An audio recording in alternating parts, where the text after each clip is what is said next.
Hello students, welcome to the channel online study with DK. मैं नीलम, जिनके साथ आप मैथ्स की प्रिपरेशन कर रहे हैं और हमने बहुत सारे अभी practice set maths paper complete कर चुके हैं। तो इसी तरह से जब तक आपका एग्ज़ाम नहीं हो जाता हम प्रैक्टिस सेट लेकर के आते रहेंगे और आपकी तैयारी और अच्छे से होती रहेगी। तो सबसे पहला क्वेश्चन है आज का हमारा, कक्षा तीसरी के छात्र से 69 लिखने को कहा जाता है तो वह 96 लिखता है, ऐसे ही 49 को 94 लिखता है, यह विकास संबंधित है। ठीक, पहला क्वेश्चन पेडागॉजी का, लास्ट सेट में भी मैंने फर्स्ट क्वेश्चन पेडागॉजी का लिया था। एक बार और रीड करेंगे।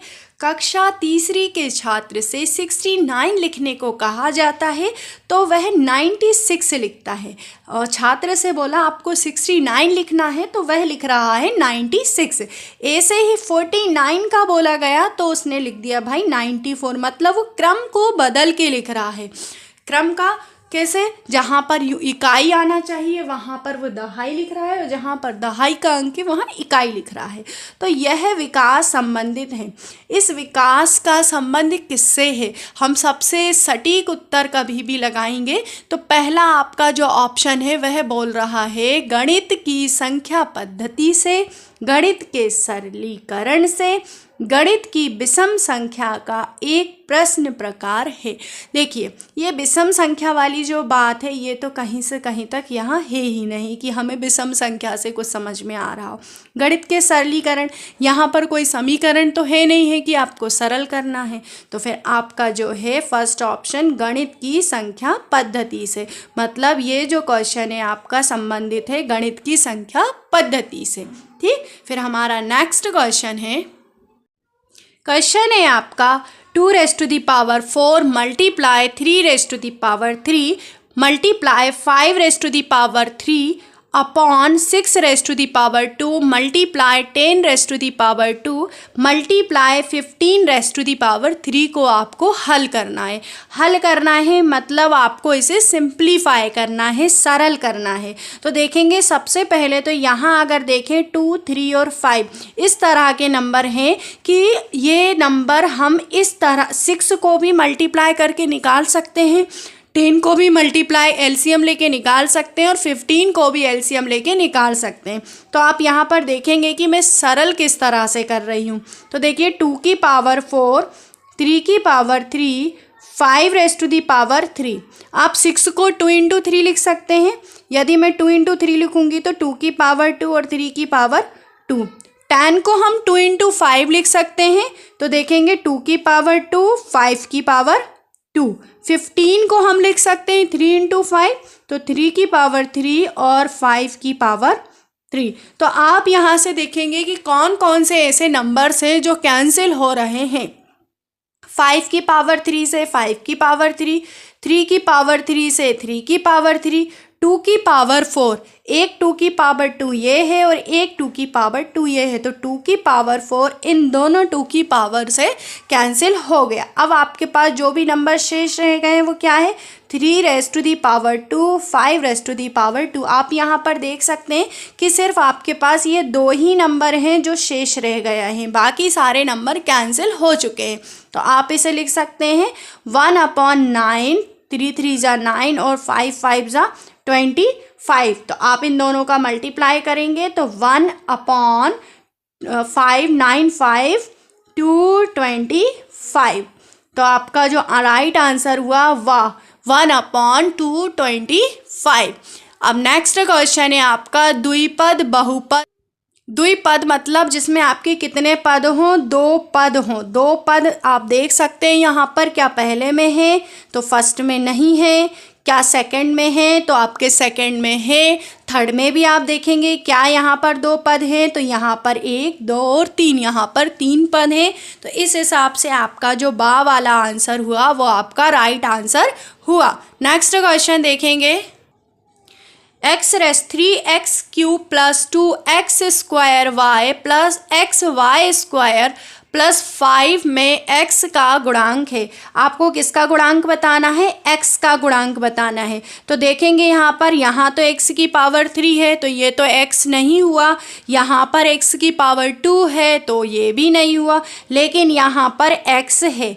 और गुणांक क्या होते हैं? जिस वेरिएबल, जिस चर की बात कर रहे हैं उसके साथ जो भी अचर राशि होती है वह उसका गुणांक होती है। तो यहाँ पर आप देखेंगे कि x को यदि देखें चर तो y स्क्वायर आपका गुणांक है, मतलब y स्क्वायर आपका यहाँ पर गुणांक होगा। तो इसी तरह से जैसे कि मान लो मैं एक और एग्जांपल ले लूँ, 2x + 3।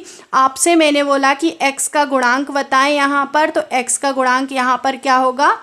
2 होगा। एक और एग्जांपल ले रहे हैं, 2x² + 4। तो यहाँ मैं आपसे पूछूं कि x² का गुणांक बताएं आप, तो x² का गुणांक भी क्या होगा आपका? यहाँ से 2 होगा। तो गुणांक किस तरह से निकालते हैं, आई होप कि आपको समझ में आ गया होगा। नेक्स्ट क्वेश्चन है आपका 3x² - 4xy + 12yx - 6zx² + 5x में सजातीय पद है। सजातीय मतलब एक जैसे दिखने वाले, एक जैसे हों।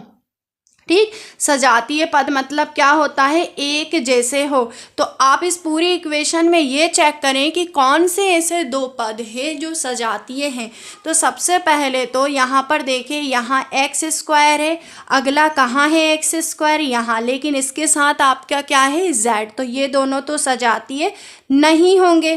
ठीक, क्या x² 5x के सजातीय? नहीं, ये x की पावर 1 है, ये x की पावर 2 है। तो आपके इन पदों को तो सजातीय हम बोल ही नहीं सकते। लेकिन आप यहाँ देखें xy है, ये yx है। चाहे आप इसे yx लिखें, चाहे आप इसे xy लिखें, ये दोनों एक ही चीज़ होती है। तब यहाँ पर -4xy और 12yx आपके दो सजातीय पद है। ठीक, ऑप्शन नंबर बी आपका यहाँ पर राइट आंसर हुआ। नेक्स्ट क्वेश्चन है 9 व 16 के बीच समानुपाती संख्या है। अब भाई यहाँ एक नया क्वेश्चन आ गया है आपको समानुपाती से।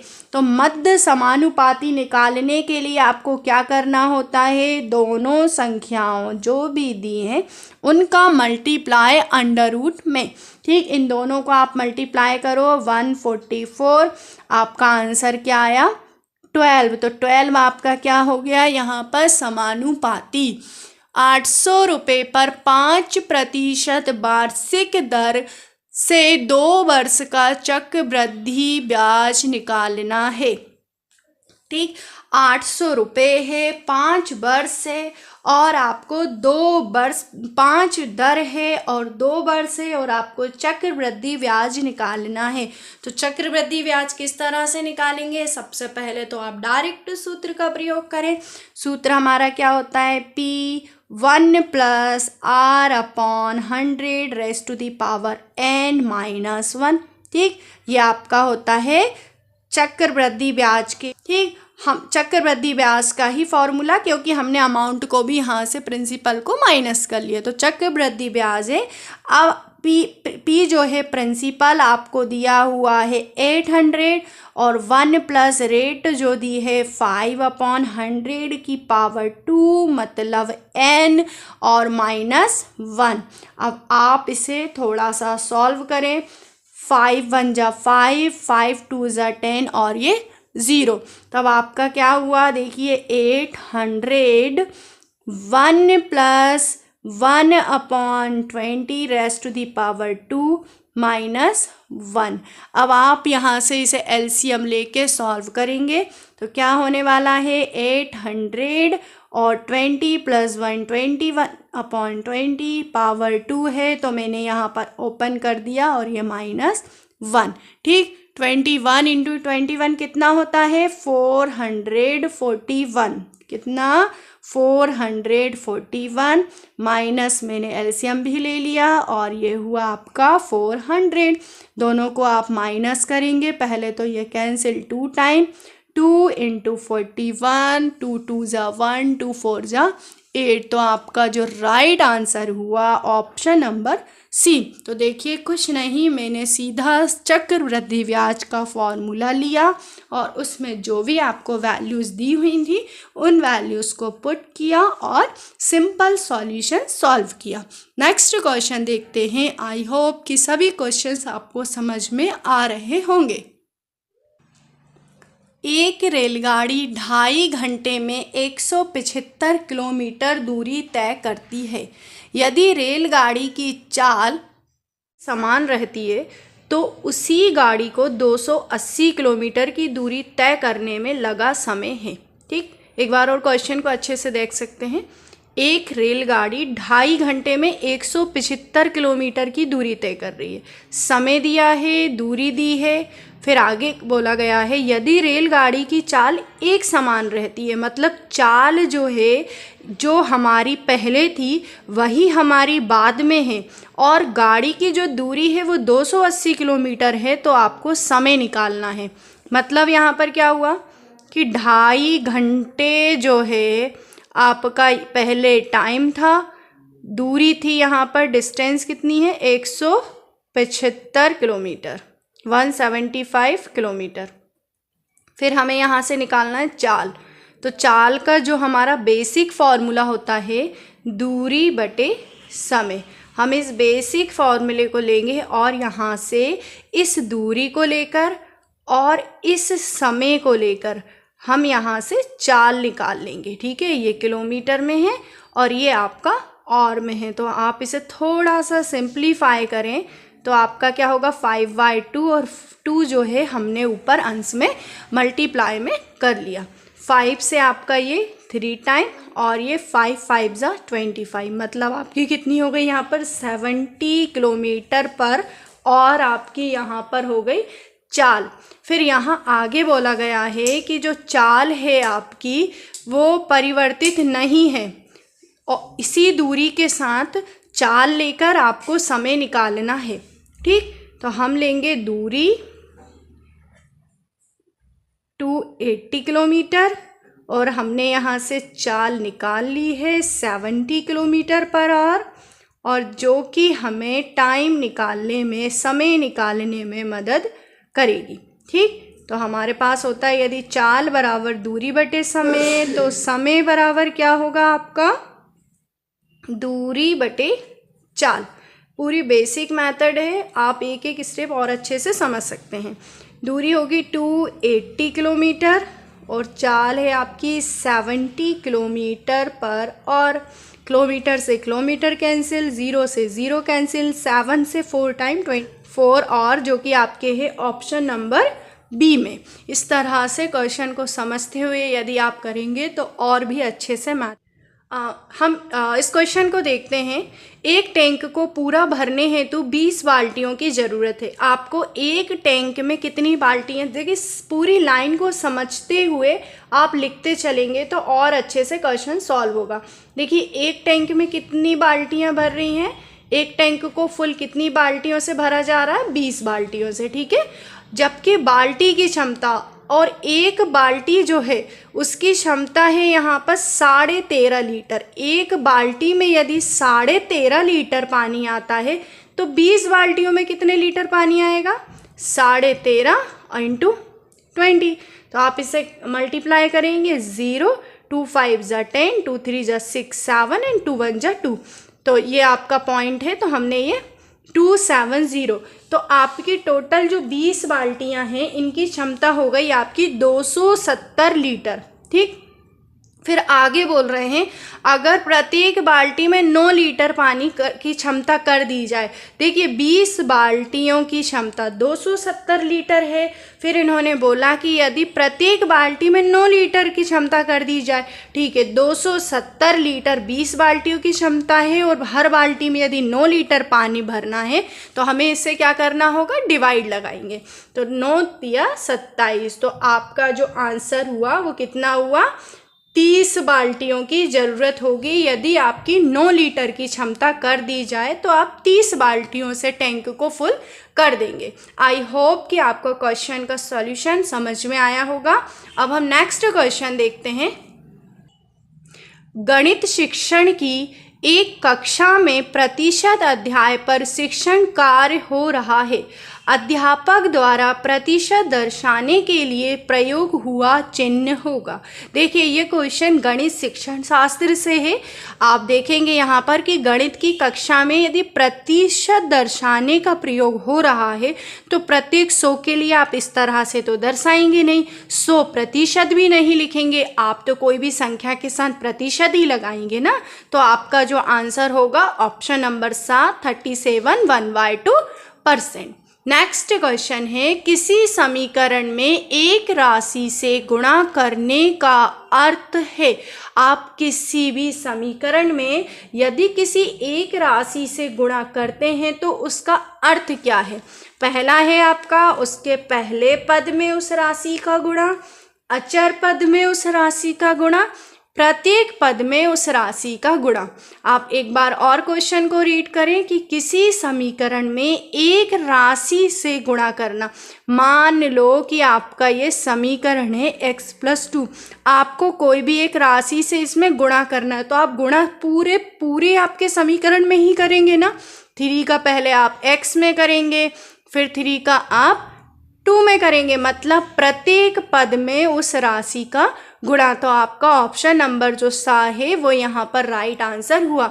इस तरह से कोशिश करें कि क्वेश्चन को समझें, फॉर्मूलेस करें और फिर उस क्वेश्चन का आंसर फाइंड करें। हम नेक्स्ट क्वेश्चन देखते हैं। अगर 2 बेलनों के आधार की त्रिज्याओं का अनुपात 2:3, ठीक, ये जो क्वेश्चन है हमारा हमने सिलेंडर से बेलन से लिया हुआ है तथा उनकी ऊंचाइयां हैं 5:3, तो उनके आयतनों का अनुपात क्या होगा। ठीक, सबसे पहले तो आपको अनुपात दिया हुआ है बेलनों के आधार की त्रिज्याओं का, ठीक, जो कि है आपका 2:3। तो हम इसे त्रिज्याएं हैं तो 2r और 3r ले सकते हैं। फिर आगे है ऊंचाइयों का, जो उनकी ऊंचाई है उनका अनुपात है 5:3, तो 5h और 3h। अब नेक्स्ट बोला गया है कि उनके आयतनों का अनुपात क्या होगा। यहाँ पर 2 बेलन की बात हो रही है जिसके अलग अलग हमें त्रिज्याएं दी हुई हैं और अलग अलग हमें उनकी ऊंचाइयाँ दी हुई हैं। तो हम यहाँ पर दोनों बेलनों का आयतन निकालेंगे। तो बेलन का जो आयतन होता है πr²h, बेलन का आयतन होता है πr²h। तो दोनों का आयतनों का अनुपात लेना है। हम पाई लेंगे, पहले वाले की हमारी जो रेडियस है 2r है, हाइट जो है ऊंचाई 5h है। सेकंड वाले की यदि हम देखें तो 3r है, इसका स्क्वायर लेना है और जो ऊंचाई है वो हमारी 3h है। तो यदि आप कैंसिल करें तो पाई से पाई कैंसिल, r² से r², h से h कैंसिल। अब इसे रेशो में कन्वर्ट करेंगे, 4 × 5, 3 की पावर 3 मतलब 9 × 3, तो ये हुआ आपका 20 और ये 27। तो आपका जो रेशो हुआ इनके आयतनों का 20:27। तो इस तरह से यदि कोई भी क्वेश्चन आता है जिसमें रेशो की बात करते हैं तो आप उनके ऊंचाइयों, उनकी त्रिज्याओं को इस तरह से लिखें और कोशिश करें कि इजी वे में आप सॉल्व कर सकें। नेक्स्ट क्वेश्चन देखते हैं।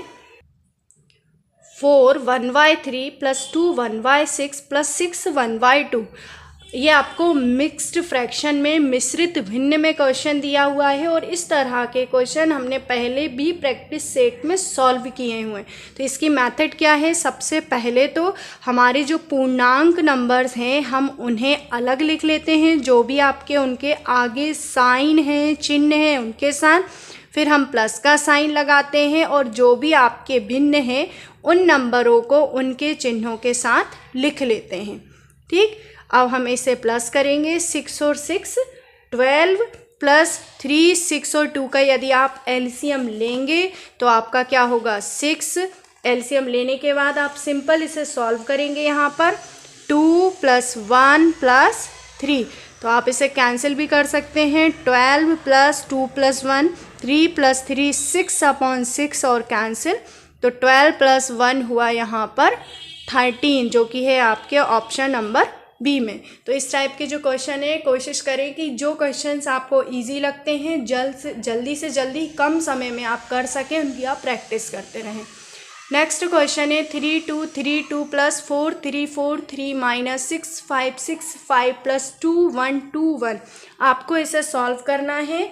क्वेश्चन बहुत ही इजी है, चाहें तो आप और भी कम समय में कर सकते हैं, लेकिन मेन है प्रैक्टिस करना। तो जितना ज़्यादा हो सके प्रैक्टिस सेट आप कंप्लीट करते जाएं। 3 2 3 2, सबसे पहले मैं जितने भी एडिशन वाले नंबर्स हैं उन सभी नंबर्स को यहाँ से पिक कर रही हूँ। तो देखिए 2 और 3 5 and 1 6, 4 2 6 3 9, 3 1 4 और 2 6, 4 2 6 and 3 9। देन इसके बाद जो आपका सब्सट्रैक्शन के लिए नंबर दिया हुआ है 6 5 6 5, हम इस नंबर को यहाँ से लेंगे 1 3 1 3। तो जो आपका आंसर हुआ ऑप्शन नंबर जो कि सामने है 3 1 3 3 1 3। नेक्स्ट क्वेश्चन है जो कि हमने लॉग से लिया हुआ है। लास्ट टाइम भी मैंने प्रैक्टिस सेट में लॉग के कुछ क्वेश्चंस लिए हुए थे।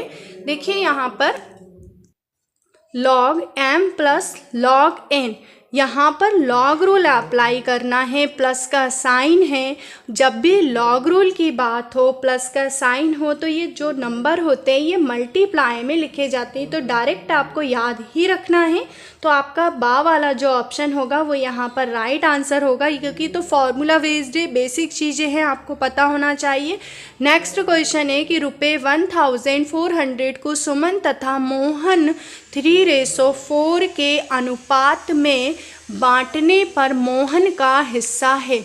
क्वेश्चन को देखेंगे। 1400 को सुमन तथा मोहन 3:4 के अनुपात में बांटने पर मोहन का हिस्सा है। सबसे पहले तो सुमन का हिस्सा और मोहन का हिस्सा कितना है। सुमन का हिस्सा यहाँ पर 3 है, तो मोहन का हिस्सा 4 है, और दोनों को मिलाकर रुपए जो हैं 1400 रुपये, मतलब इन दोनों का जो टोटल है वो कितने के बराबर है, 1400 के। तो यदि हम किसी एक का हिस्सा यहाँ से निकाल लें तो इसकी वैल्यू होगी 200, और यदि ये वैल्यू 200 है तो सुमन का हिस्सा यदि 3 है तो 3 × 2, और मोहन का हिस्सा 4 है तो 4 × 200। तो आपका यहाँ पर राइट आंसर जो है मोहन का हिस्सा है, तो राइट ऑप्शन बी होगा 800। इस तरह से क्वेश्चन की लैंग्वेज के अकॉर्डिंग करेंगे तो बहुत कम समय में आप क्वेश्चन सॉल्व कर पाएंगे। नेक्स्ट क्वेश्चन देखते हैं। 0 तथा 100 के बीच में कुल अभाज्य संख्याएं हैं। देखिए अभाज्य संख्याओं से क्वेश्चन हर बार पूछा जाता है, और ये अभाज्य संख्याएं क्या होती हैं ये आपको जानना ज़रूरी है। अभाज्य संख्याएं वे संख्याएं जो या तो 1 से डिवाइड हो या फिर खुद से सेल्फ डिवाइड हों, तो वे संख्याएं आपकी अभाज्य संख्याएं होती हैं। अब बात हो रही है कि 0 से लेके 100 के बीच में कितनी ऐसी संख्याएं हैं जो अभाज्य संख्याएं। तो डायरेक्ट यदि आपको बता दूं तो 25 होती हैं, और 25 कौन कौन सी संख्या है वो मैं आपको यहाँ लिख करके बता देती हूँ ताकि आपको समझ में भी आ जाए। तो देखिए यहाँ पर देखिए मैंने जिन संख्याओं को लिखा गया है, आप इन्हें पॉज करके स्क्रीनशॉट ले लें और समझने की कोशिश करें कि ये वही संख्याएं जो या तो 1 से डिवाइड हैं और या फिर सेल्फ डिवाइड है। और अभाज्य संख्याओं का एक सबसे इम्पोर्टेंट क्वेश्चन ये होता है कि सबसे छोटी अभाज्य संख्या, तो सबसे छोटी जो अभाज्य संख्या होती है वो होती है 2। चलिए नेक्स्ट क्वेश्चन देखते हैं। इनमें से कौन भाज्य अभाज्य दोनों नहीं है। ठीक है, ना तो वो भाज्य संख्या है और ना ही अभाज्य संख्या है। देखिए अभाज्य में तो हमने देखा कि 2 से स्टार्ट हो रही थी, तो यहाँ पर 2 तो है ही अभाज्य संख्या और 3 तो है ही अभाज्य संख्या। अब बात हो रही है भाज्य की कि भाज्य भी नहीं है, तो एक जो है ऐसी संख्या है जो यहाँ पर ना तो भाज्य है और ना ही अभाज्य है। 8 संख्याओं का समांतर माध्य 12 है। 8 संख्याएं हैं जिनका समांतर माध्य है 12, मतलब समांतर माध्य कितना हुआ 96। नवी संख्या अपठनीय, मतलब एक और संख्या है, नौवीं संख्या है जिसके बारे में कुछ नहीं कहा जा सकता।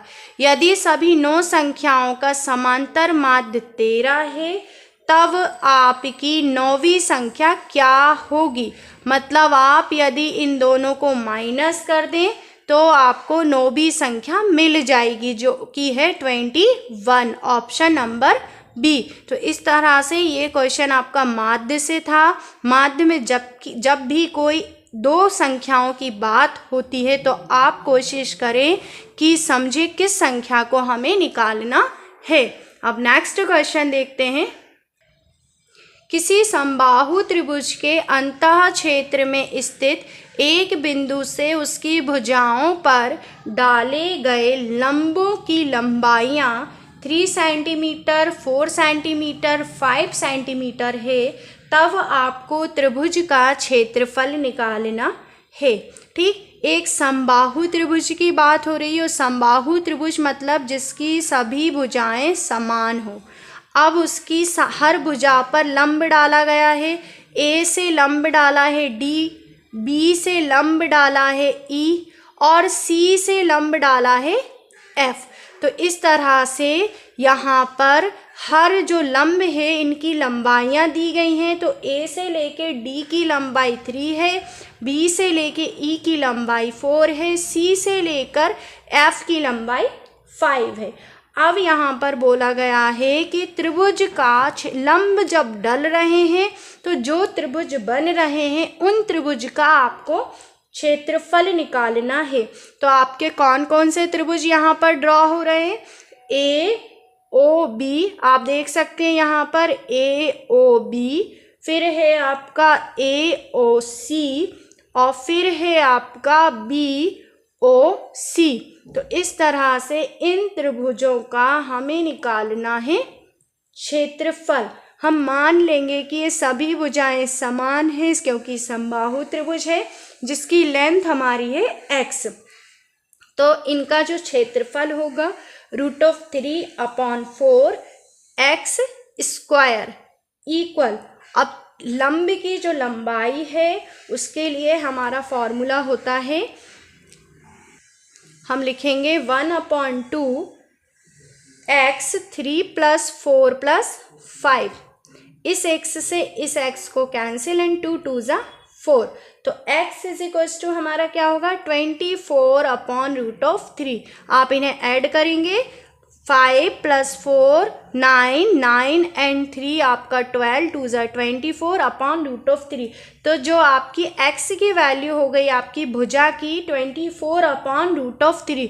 तो यहाँ से त्रिभुज का अब हम क्षेत्रफल निकाल सकते हैं क्योंकि हमें भुजा की लंबाई मिल चुकी है। यदि भुजा की लंबाई मिल गई है तो समबाहु त्रिभुज का क्षेत्रफल क्या होता है √3/4 इंटू भुजा का स्क्वायर। और भुजा क्या है यहाँ पर, साइड क्या है x स्क्वायर, मतलब √3/4 इंटू 24/√3 इंटू 24/√3।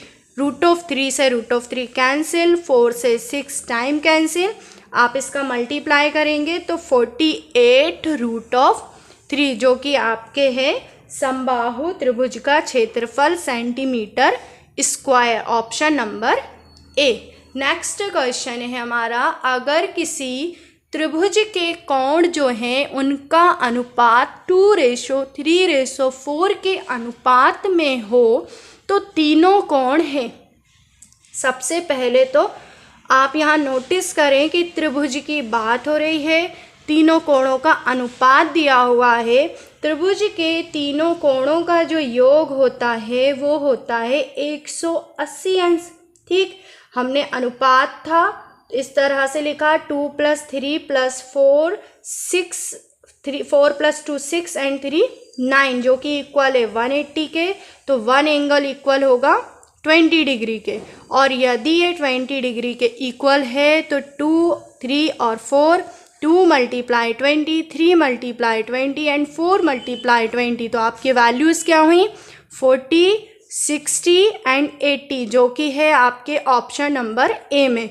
बहुत कम समय में, और यदि आप प्रैक्टिस करते हैं इस तरह से मेथड करने की तो बहुत जल्दी ही आप इस क्वेश्चन को सॉल्व कर पाएंगे। नेक्स्ट क्वेश्चन है, सतत 3 संख्याओं का गुणनफल 4080 है। 3 क्रमागत संख्याएं हैं जिनका आपको गुणनफल दिया हुआ है। सबसे छोटी संख्या क्या है? 3 क्रमागत संख्याएं, मान लो वो संख्याएं हैं x, x+1 और x+2 और इन सभी का गुणनफल है 4080। ठीक, अब यदि आप इसका मल्टीप्लाई करेंगे, इसके फैक्टर्स निकालेंगे तो काफ़ी टाइम लगेगा। तो उससे ज़्यादा इजी मेथड है कि आप इसका एलसीएम फाइंड करें। चलिए हम एलसीएम निकालते हैं सबसे पहले। तो यहाँ एक बहुत छोटी सी जो बात है वो आप ध्यान रखेंगे कि इस तरह के क्वेश्चन का, देखिए मैंने एलसीएम फाइंड किया, एलसीएम के जो पेयर थे मैंने उनमें नोटिस किया कि वो कुछ इस तरह से आए। मल्टीप्लाई करके देखा तो 16, 15 और 17 के फॉर्म में हुआ। अब क्वेश्चन में बोला है सतत 3 संख्याएं सतत, तो हमने इसे सीक्वेंस में लिखा 15, 16 और 17। अब यहाँ पूछा गया है सबसे छोटी संख्या क्या है, तो सबसे छोटी संख्या यहाँ पर आपकी क्या होगी? 15। तो आपका यहाँ पर राइट आंसर होगा 15। तो आप यहाँ पर ऑप्शन नंबर बी जो कि आपका राइट आंसर होगा 15 लगा देंगे। नेक्स्ट क्वेश्चन देखते हैं।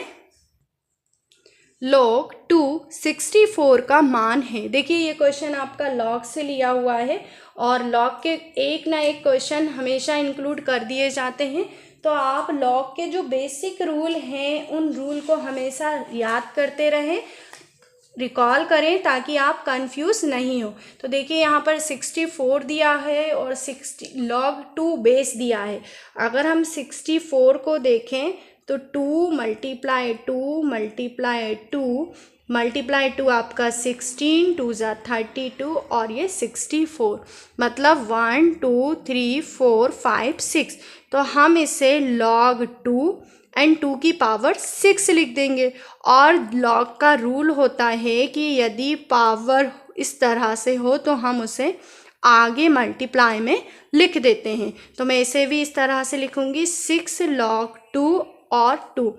और हमने लास्ट प्रैक्टिस सेट में इस तरह का भी सत्य असत्य के फॉर्म में क्वेश्चन देखा था कि इसकी वैल्यू 1 होती है। तो यहाँ पर 6 × 1 मतलब आंसर होगा आपका 6। तो ये बिल्कुल बेसिक रूल है लॉग के जो कि आप अच्छे से याद रखें। नेक्स्ट क्वेश्चन है, आर्यभट्ट विद्या मंदिर में लड़कों की संख्या लड़कियों की संख्या का अनुपात 16:5 है। अगर वहाँ कुल 320 लड़कियाँ पढ़ती हों तो कुल विद्यार्थियों की संख्या होगी। ठीक, यहाँ पर लड़कों और लड़कियों की संख्या का अनुपात इतना दिया हुआ है और लड़कियां दी हुई हैं यहाँ पर 320। यदि अनुपात में 5 लड़कियां हैं जो कि 320 के बराबर है तो एक लड़की कितने के इक्वल होगी? 64 के। अब यहाँ कुल विद्यार्थी पूछे हैं तो लड़के कितने होंगे? 16 × 64 जो कि होगा आपका 10 24 और 320 लड़कियां हैं तो टोटल आपके हो गए 1344 जो कि है आपका ऑप्शन नंबर बी में। तो ये आपका रेशो वाले क्वेश्चन है। जब भी रेशो के क्वेश्चन आए तो कोशिश करें शॉर्ट फॉर्म में करें। नेक्स्ट क्वेश्चन है, 2 संख्याओं के 1:3 अनुपात में है। अगर उनका योगफल 243 हो तो उनका अंतर निकालना है। ठीक, 2 संख्याओं का अनुपात इतना है और उनका योगफल 240 है। तो 4 = 240 तो 1 इक्वल कितना होगा आपका? 60। तो इन संख्याओं का अंतर, तो एक संख्या आपका 1 के रेशो में 60 है, 3 के रेशो में कितनी होगी? 3 × 60 मतलब 180। तो आपका 180 - 60 कितना हुआ? 120 जो कि है आपका ऑप्शन नंबर ए में। तो इस तरह से हमारा जो प्रैक्टिस सेट था ये कंप्लीट हुआ। आई होप कि सभी क्वेश्चंस आपको अच्छे से समझ में आए होंगे। हम नेक्स्ट प्रैक्टिस सेट भी बहुत जल्दी लेकर के आएंगे। जब तक सभी को मेरा जय हिंद, वंदे मातरम।